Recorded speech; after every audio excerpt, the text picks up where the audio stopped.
Sveikas, meitenes! Šeit atkal Inese ar jaunumiem studijā. Pavisam drīz savos veikalos jūs saņemsiet Illusion Settings. Un tos var saukt par ilūziju dimantiem, bet drīzāk tas ir ilūziju stiprinājums.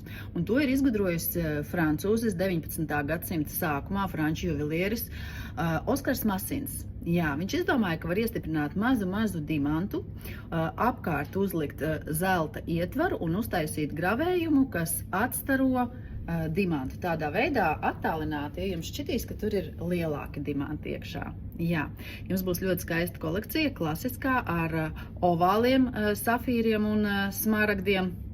Tāds Dianas princeses variants, jā. Bet būs arī ļoti interesants slīpējums.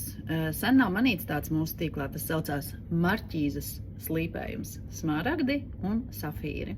Ja? Un tāpat tās būs arī tāda interesanta versija ar lielāka izmēra gradzeniem, ja? Kur ir dubultā stīpa ar dimantiem Illusion Setting versijā. Un tādi paši būs arī auskari gan ar safīriem,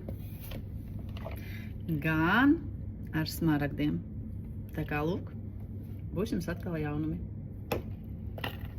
Un par ko es īpaši esmu priecīga, ir komplektiņš arī baltajā zeltā.